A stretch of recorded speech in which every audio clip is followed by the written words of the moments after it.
Hello students, आज हम solve करने वाले हैं प्रैक्टिस सेट 10.1। यहाँ पे हमें फर्स्ट क्वेश्चन दिया हुआ है डिवाइड। इसका मतलब यहाँ पे पॉलिनोमियल्स हैं, टोटल 10 क्वेश्चंस हैं जिनको हमें डिवाइड करना है। Write the quotient and the remainder. तो ये 10 क्वेश्चंस के हमें क्वोशिएंट और रिमाइंडर्स फाइंड आउट करने हैं। तो नॉर्मल डिवीजन तो आपने किया होगा, बट यहाँ पे कुछ वेरिएबल्स भी हैं। जो लेटर्स होते हैं उन्हें हम कहते हैं वेरिएबल्स। तो उनको हम कैसे डिवाइड करते हैं ये मैं बताती हूँ। कुछ छोटे छोटे सिंपल से रूल हैं जो हमने 7th स्टैंडर्ड में पढ़े हैं, वो मैं आपको पहले बता देती हूँ, क्योंकि वो हमें पता होगा तो हमें इनको सॉल्व करना ईजी हो जाएगा। अभी मैं जो आपको रूल बता रही हूँ ये हमने 7th स्टैंडर्ड में ऑलरेडी पढ़ लिया है, बट ये अभी आप रिवाइज कर लोगे तो आपको ये क्वेश्चंस को सॉल्व करना इजी हो जाएगा।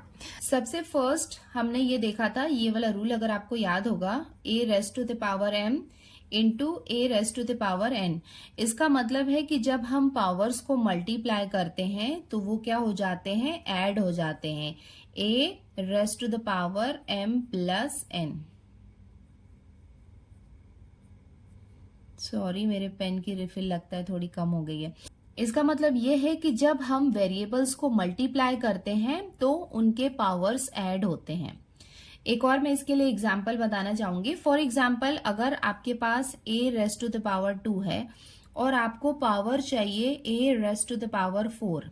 a raised to the power 2 में हम क्या मल्टीप्लाई करें कि वो a raised to the power 4 हो जाए, तो वहां पे उस केस में हम लिखेंगे a raised to the power 2, क्योंकि यहाँ पे क्या होगा, ये पावर्स ऐड हो जाते हैं।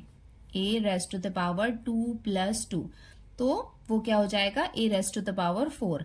इसका मतलब पावर्स ऐड हो जाते हैं। ये हो गया फर्स्ट रूल जिसको हम यूज करने वाले हैं प्रैक्टिस सेट 10.1 में। सेकेंड रूल में हमें ये याद रखना है कि जैसे अगर सेम साइन होंगे, अगर माइनस माइनस है या प्लस प्लस है, वो नंबर जब मल्टीप्लाई होते हैं तो उनका साइन क्या आता है, पॉजिटिव आता है। हमेशा याद रखना है कि अगर दो नंबर अगर वो नेगेटिव होंगे तो उनका प्रोडक्ट पॉजिटिव होगा। दो नंबर अगर पॉजिटिव हैं तो उनका प्रोडक्ट क्या होगा, पॉजिटिव होगा। बट अगर वन नंबर नेगेटिव होगा और दूसरा पॉजिटिव होगा, मतलब किसी एक नंबर में अगर माइनस होगा तो उसका प्रोडक्ट हमेशा माइनस होता है। तो ये आपको याद रखना है। माइनस यहाँ हो या यहाँ हो उससे कुछ फर्क नहीं पड़ता है, बस अगर किसी एक नंबर में माइनस है तो उसका प्रोडक्ट माइनस आता है, और अगर सिमिलर साइन हो तो वो पॉजिटिव होता है। इतना बस याद रखना है। थर्ड एक बहुत इजी सा एग्जाम्पल है, जैसे 2 है। 2 में हम क्या मल्टीप्लाई करें कि वो 10 हो जाए, इस टाइप का। मतलब ये तो हमने एक छोटा सा एग्जाम्पल लिया है, इस टाइप के क्वेश्चंस आएंगे सामने। तो यहाँ पे हम क्या करेंगे, 10 को यहाँ पे हम 2 से डिवाइड करेंगे, तो ये कितना हो जाएगा, 2 5 10। इसको हमने माइनस किया तो देखो यहाँ पे क्या हो रहा है, ये दोनों के बीच में क्या हो रहा है, मल्टीप्लीकेशन हो रहा है। इसका मतलब इसको हम लिख सकते हैं 2 मल्टीप्लाई बाय 5 इक्वल्स टू 10। अब ये काफी सिंपल सा लग रहा है, बट इसको जब हम यूज करेंगे क्वेश्चन में तो आपको समझ में आ जाएगा। तो अगर आपने ये तीनों चीजों को ध्यान में रखा तो आप प्रैक्टिस सेट 10.1 के पूरे क्वेश्चंस को बहुत इजीली सॉल्व कर सकते हो और कोई भी मिस्टेक के चांसेस नहीं है। बस इन रूल्स को आपको ध्यान में रखना है जो ऑलरेडी आपको आते हैं। तो अब बिना टाइम वेस्ट किए हम जल्दी से क्वेश्चन स्टार्ट करते हैं सॉल्व करना। अब इसको हम करते हैं डिवाइड। तो डिवाइड करने के लिए इसके 2 पार्ट्स रहेंगे जो दोनों हमको लिखना है। एक्सप्लेनेशन भी एग्जाम में आपको लिखना है और नॉर्मल सॉल्यूशन में जो हम डिवाइड करने वाले हैं वो तो लिखना ही है। तो चलो स्टार्ट करते हैं इसको डिवाइड करना। हम साइमल्टेनियसली दोनों को साथ में ही सॉल्व करने वाले, ये पार्ट को एक्सप्लेनेशन भी हम साथ में लिखेंगे कि हम यहाँ पे कैसे ये टर्म लेके आ रहे हैं। तो यहाँ पे हम क्या करने वाले हैं, 21m² को हम डिवाइड करने वाले हैं 7m से।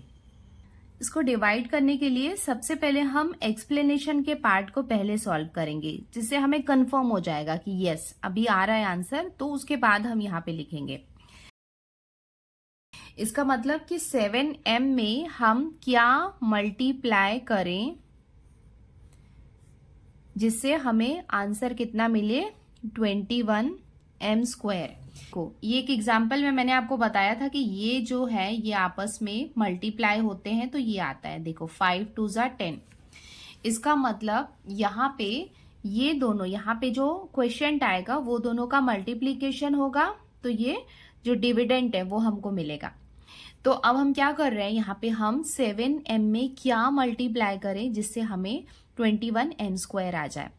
तो देखो 7 की टेबल आपको आती है, तो आपको पता है कि 7 3 ज़ा कितना होता है, 21 होता है। चलो नंबर्स हमने कर लिए कि 7 3 ज़ा 21। अब आती है बारी वेरिएबल की। वेरिएबल में यहाँ पे m है और यहाँ पे m स्क्वायर है। एक बार रूल में और आपको याद दिला देती हूँ कि मैंने आपको बताया था कि हमें वो नंबर लिखना होता है क्योंकि यहाँ पे मल्टीप्लीकेशन के बाद वो क्या हो जाते हैं, उसके पावर्स ऐड हो जाते हैं। इसका मतलब हम यहाँ पे m लिखते हैं। आपको पता है कि जब कुछ भी नहीं होता है तो पावर एक्चुअली में क्या होती है, 1 होती है। 1 को अगर हम नहीं भी लिखेंगे तो भी क्या है, उसकी पावर 1 है, दैट इज वी नो। तो इसका मतलब यहाँ पे ये 1 है और यहाँ पे 1 है, तो 1 + 1 कितना हो गया, 2। इसका मतलब 7m में हम मल्टीप्लाई करेंगे 3m, तो हमें कितना मिलेगा, 21m स्क्वायर। इसको अब हम माइनस करेंगे तो सेम नंबर है, तो वो क्या होंगे, माइनस होके हमें कितना मिलेगा, 0। और ये हो गया इसका division. Therefore quotient equal to, quotient कितना आया है, 3m, और रिमाइंडर कितना आया है, 0, और ये हो जाएगा इसका आंसर। अब हम आते हैं क्वेश्चन नंबर 2 में। देखो यहाँ पे हमें 40a³ को किससे डिवाइड करना है, -10a में। तो एक्सप्लेनेशन वाले पार्ट में हम लिख सकते हैं कि -10a को हम किससे मल्टीप्लाई करें जिससे कितना आ जाए, 40a³। देखो ये वाले क्वेश्चन में हमें दिख रहा है कि यहाँ पे 10 है और यहाँ पे 40 है।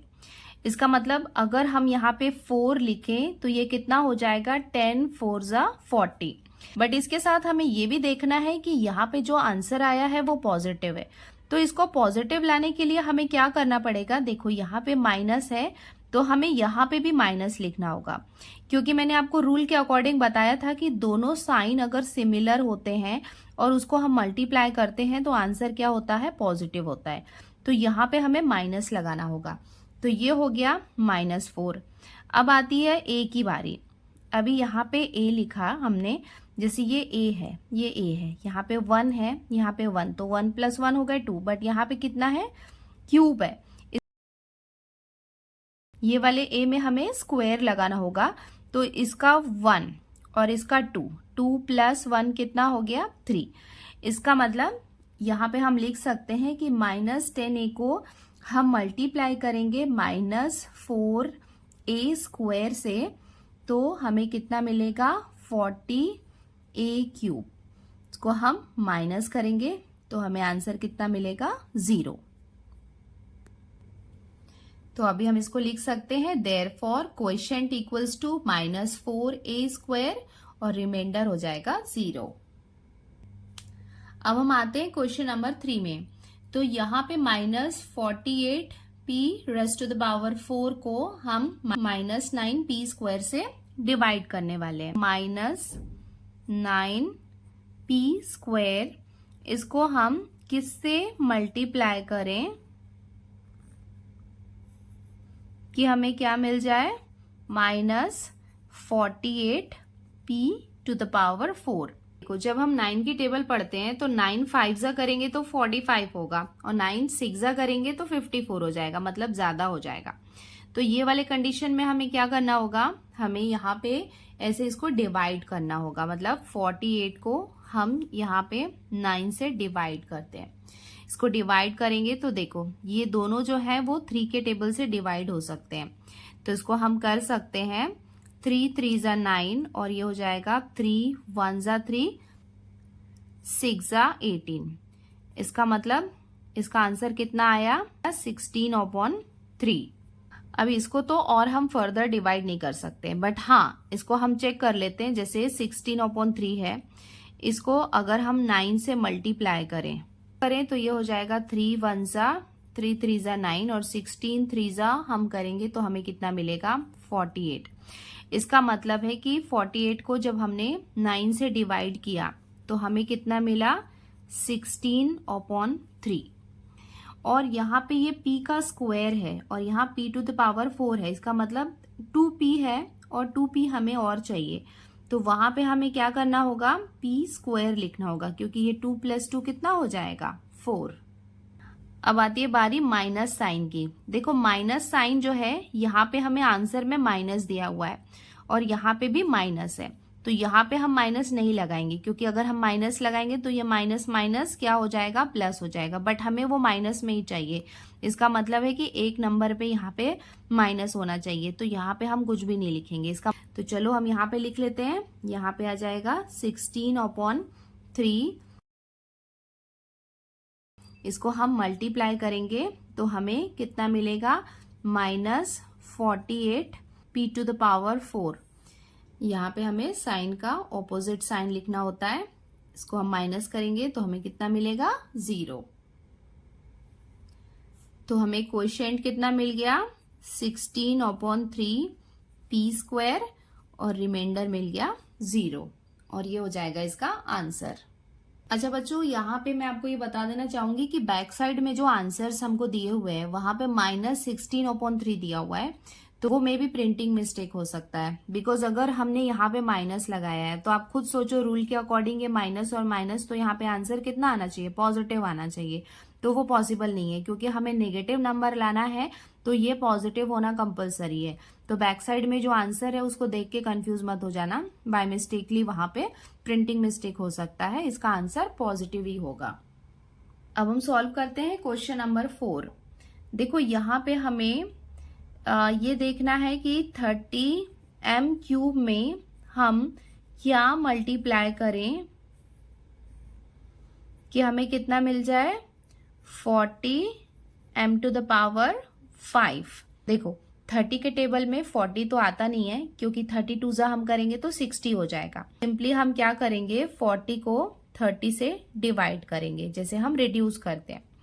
तो देखो यहाँ पे हम क्या कर सकते हैं, ये 0 से ये 0 को कैंसिल कर सकते हैं, तो हमें कितना मिला 4/3। अभी 4/3 को फर्दर हम डिवाइड नहीं कर सकते हैं, तो यहाँ पे हम कितना लिखेंगे 4/3। अब आते हैं हम वेरिएबल में। देखो यहाँ पे कितने हैं 3 है और यहाँ पे कितना है 5 है, तो हमें 3 से 5 में जाना है, इसका मतलब हमें 2 और ऐड करना होगा, तो वहां पे हम लिख सकते हैं m²।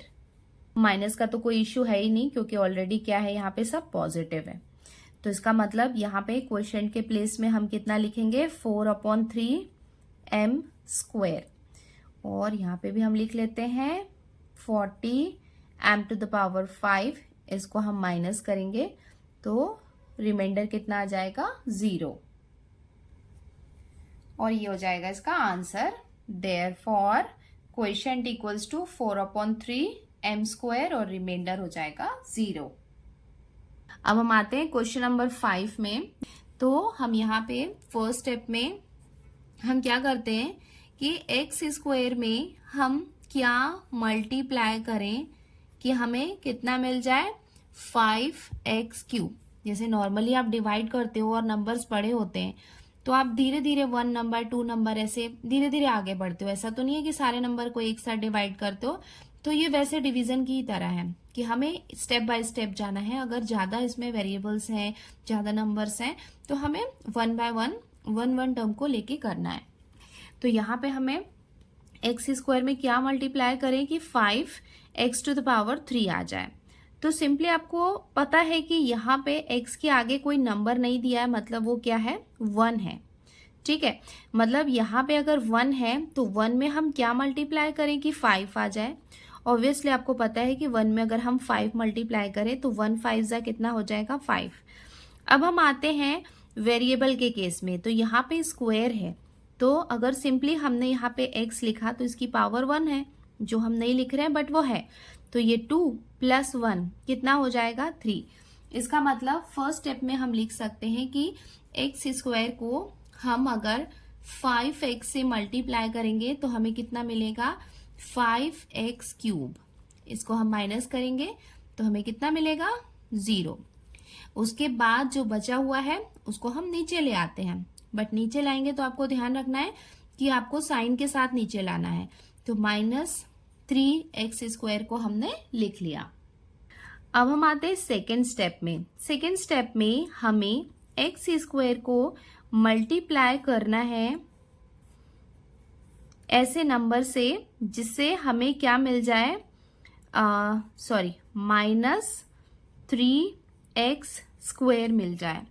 अब आप खुद सोचो, देखो यहाँ पे 1 है, यहाँ पे 3 है, बट हमें क्या चाहिए, यहाँ पे -3 चाहिए।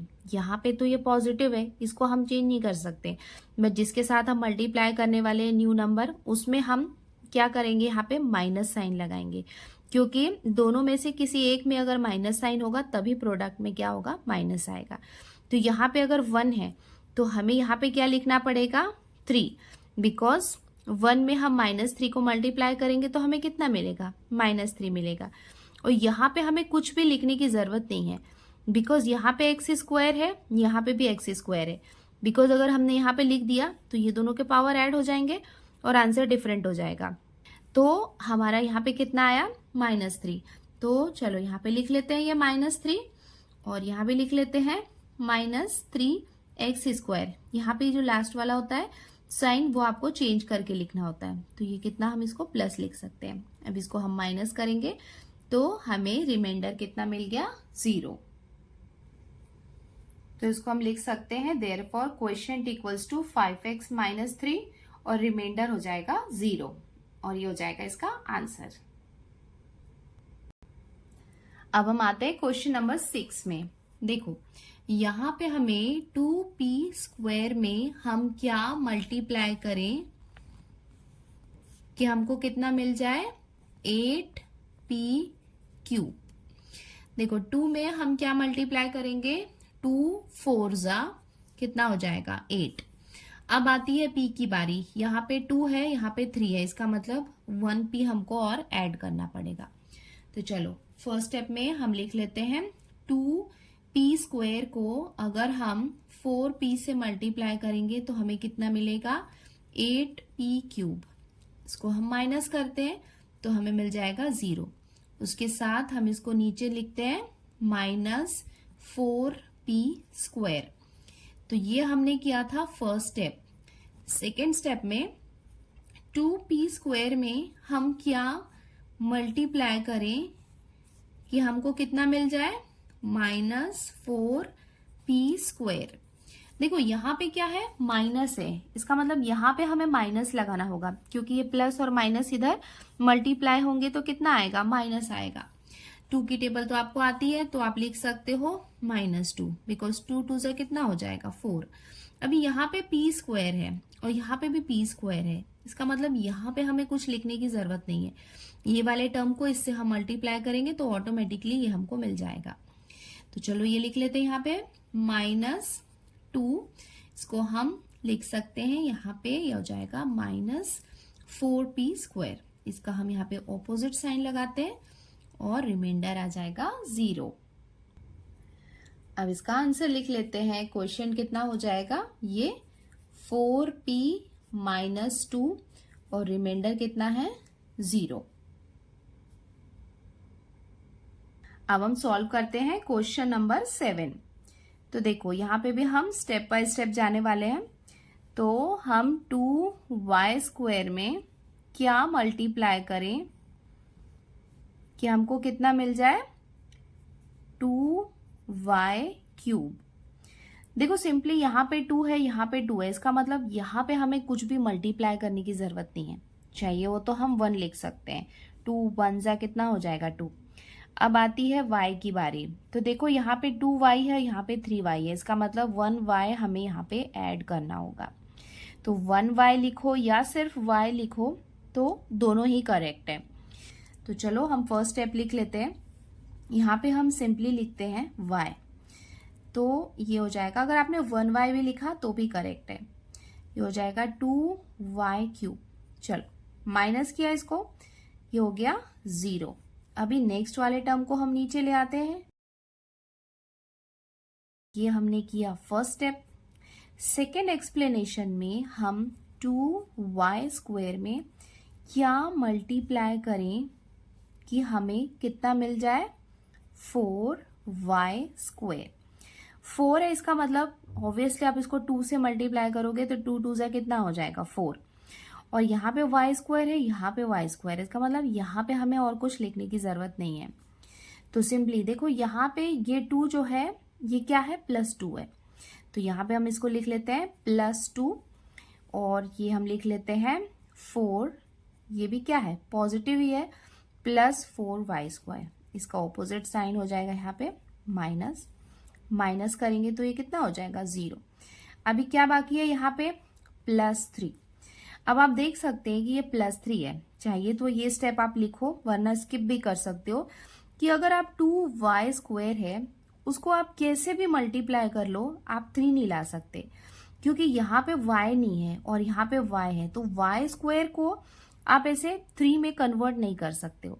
इसका मतलब हमें यहाँ पे स्टॉप करना होगा, इसके आगे फर्दर हम इसको डिवाइड नहीं कर सकते हैं, और ये हो जाएगा इसका आंसर। क्वेश्चन हमें कितना मिला, y +2 और रिमाइंडर कितना हो गया 3। 3 लिखो या +3 लिखो, दोनों करेक्ट है, और ये हो जाएगा इसका आंसर। अब हम आते हैं क्वेश्चन नंबर 8 में। देखो जब टर्म्स बहुत ज्यादा होते हैं तो उसमें डरने की बात नहीं है, क्योंकि वैसे भी हम तो स्टेप बाय स्टेप जा रहे हैं, जैसे डिविजन्स बड़े होते हैं तो भी हम कर लेते हैं ना, अगर स्टेप बाय स्टेप जाते हैं तो उससे कुछ फर्क नहीं पड़ता है कितने भी ज्यादा टर्म्स दिए हो। तो चलो ये स्टार्ट करते हैं इसको। 7x³ जो है उसमें हम क्या मल्टीप्लाई करें कि हमें कितना मिल जाए। फर्स्ट स्टेप में 21x⁴। देखो हमें पता है कि 7 के टेबल में 21 आता है, इसका मतलब हम लिख लेते हैं कि 7 3 21। अभी यहाँ पे x3 है, यहाँ पे x4 है, इसका मतलब एक और x हमको चाहिए, तो ये हो गया हमारा फर्स्ट स्टेप। तो ये हम लिख लेते हैं, यहाँ पे आ जाएगा 3x, और यहाँ पे हम लिखते हैं 21x⁴। इसको हमने माइनस किया तो हमें कितना मिल गया 0। चलो नेक्स्ट वाला टर्म क्या है, -14x²। इसको हमने क्या लिया, नीचे ले आया। अभी आप देखो यहाँ पे कितना है, 7 है। अब 7 को 14 तो कर सकते हो, 7 2 14 करके, बट आप इसको कम नहीं कर सकते। मतलब x³ को आप कुछ भी मल्टीप्लाई कर लो, आप x² नहीं बना सकते। इसका मतलब है कि ये वाला जो टर्म है ये हमको नहीं मिल सकता है। तो हम क्या करेंगे कि जो बाकी का पार्ट है वो भी हम नीचे ले आते हैं, तो ये हम लिख लेते हैं +7x। और ये वाले टर्म्स के साथ भी सेम कंडीशन है कि आप x³ को x नहीं बना सकते। x को तो x³ हम बना सकते हैं, बट इसको हम कम नहीं कर सकते। मतलब इसमें हम क्या मल्टीप्लाई करें कि हमें x मिल जाए, विच इज नॉट पॉसिबल। तो अगर यहाँ पे ये फर्दर डिवाइड नहीं हो रहा है तो उसको हम नीचे लिखेंगे, और वो क्या हो जाएगा हमारा रिमाइंडर, और ये हो जाएगा इसका final answer. Therefore quotient equals to 3x, remainder equals to -14x² + 7x। अब हम आते हैं क्वेश्चन नंबर 9 में। तो चलो स्टार्ट करते हैं हम 2x² में। ये हम फर्स्ट स्टेप कर रहे हैं, काफी सारे टर्म्स है इसमें। इसको हम किससे मल्टीप्लाई करें कि हमें कितना मिल जाए, 6x⁵। देखो यहाँ पे 2 है, सिंपली हम इसको 3 से मल्टीप्लाई करेंगे तो 2 3 कितना हो जाएगा 6, और यहाँ पे 2 है, यहाँ पे 5 है। इसका मतलब हमें 2 से 5 में जाना है, तो x⁵, x³ हमने किया तो ये आ गया 6x⁵। तो चलो ये लिख लेते हैं 3x³, इसको मल्टीप्लाई करेंगे तो हमें कितना मिलेगा 6x⁵। चलो इसको माइनस किया तो कितना आ गया 0।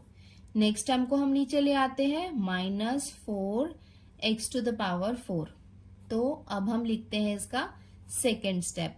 इसका मतलब 2x² में हम क्या मल्टीप्लाई करें कि हमको कितना मिल जाए, -4x⁴। देखो यहाँ पे क्या है, माइनस है और यहाँ पे प्लस है। इसका मतलब यहाँ पे हमें क्या करना होगा, माइनस लगाना होगा। तो देखो 4 चाहिए तो इसको हम लिख सकते हैं 2 2 ज़ा 4। यहाँ पे x की पावर 2 है, यहाँ पे 4 है, इसका मतलब 2 और हमको यहाँ पे ऐड करना होगा। ठीक है, नेक्स्ट स्टेप का भी हमको सॉल्यूशन मिल गया। तो ये कितना आया -2x²। तो हमें कितना मिला -4x⁴। साइन को हम चेंज कर लेते हैं, तो ये क्या होगा, ये टर्म हो जाएगा 0। नेक्स्ट हमें क्या दिया हुआ है 8x³ तो अब हम लिख रहे हैं थर्ड स्टेप कि 2x² में हम क्या मल्टीप्लाई करें कि हमें कितना मिल जाए 8x³। सिंपली हमें पता है कि 2 की टेबल में 8 आता है, 2 4 ज़ा 8, यहाँ पे स्क्वायर है, यहाँ पे क्यूब है, तो ये हम लिख लेते हैं x, बिकॉज 2 + 1 कितना हो जाएगा x³। चलो नेक्स्ट स्टेप भी लिख लेते हैं। यहाँ पे कोई साइन नहीं है, इसका मतलब ये क्या है प्लस है, तो ये हो जाएगा +4x। तो ये हम फर्दर लिख सकते हैं 8x³। ये दोनों पॉजिटिव हैं, साइन चेंज करके लिखते हैं, तो ये टर्म कितना हो जाएगा 0। अब ये लास्ट टर्म बचा है, उसको भी हम नीचे ले आते हैं 2x²। फोर्थ वाले स्टेप में हम लिखेंगे 2x² में हम क्या मल्टीप्लाई करें कि हमें कितना मिल जाए 2x²। देखो ये दोनों क्या है सेम है, इसका मतलब इसका 1 ज़ा कितना होगा 2x² होगा। यहाँ पे क्या है ये +1 है, तो यहाँ पे क्वेश्चन में हम लिख लेते हैं +1 और इसके नीचे हम लिख लेते हैं 2x²। ये दोनों प्लस प्लस है, इसका ऑपोजिट साइन लिखते हैं, माइनस करते हैं। चलो रिमाइंडर 0 आ गया और हमारा डिवीजन यहाँ पे कंप्लीट हो गया। और ये हम इसका आंसर लिख लेते हैं कि ये हो जाएगा क्वोशिएंट और ये हो जाएगा इसका रिमाइंडर। हम सॉल्व कर लेते हैं इसका लास्ट क्वेश्चन। देखो यहाँ पे हम 5m³ में क्या मल्टीप्लाई करें कि हमको कितना मिल जाए 25m⁴। देखो 25 में अगर हम 5 मल्टीप्लाई करेंगे तो 5 5 ज़ा कितना हो जाएगा 25। यहाँ पे 3 है, यहाँ पे 4 है, इसका मतलब एक और m हमको ऐड करना पड़ेगा। चलो ये हम इसको डिवाइड कर लेते हैं, इसको हम मल्टीप्लाई करेंगे 5m से, तो हमें कितना मिलेगा 25m⁴। माइनस करेंगे, ये हो जाएगा 0। नेक्स्ट m को हम नीचे ले आते हैं -15m³।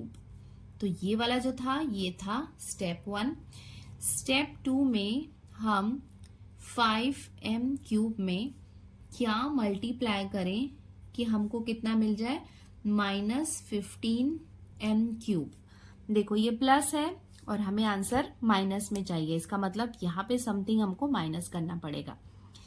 15 में आने के लिए ये हो जाएगा 3 ज़ा 5 3 ज़ा 15 और यहाँ पे कोई और वेरिएबल लगाने की जरूरत नहीं है बिकॉज ऑलरेडी दोनों में क्यूब है, तो यहाँ पे आ गया -3। चलो ये लिख लेते हैं यहाँ पे -3, तो ये हो जाएगा -15m³। साइन हम चेंज कर लेते हैं, ये हो जाएगा 0। नेक्स्ट वाला टर्म है +10m, इसको हम नीचे ले आए। अभी नीचे लाए तो देखो सेम वही कंडीशन हो रही है कि आप m³ को कुछ भी मल्टीप्लाई करके उसको m नहीं बना सकते हो, विच इज नॉट पॉसिबल। तो यहाँ पे हम क्या कर सकते हैं, इसको फर्दर डिवाइड नहीं कर सकते हैं। तो बाकी का टर्म क्या था +8, वो भी हम नीचे ले आए। देखो यहाँ पे तो कोई m है ही नहीं, इसका मतलब ये डिवीजन पॉसिबल नहीं है, तो ये वाला पार्ट क्या हो जाएगा इसका रिमाइंडर, और ये हो जाएगा इसका final answer. Therefore quotient equals to 5m-3 और रिमाइंडर हो जाएगा 10m+8।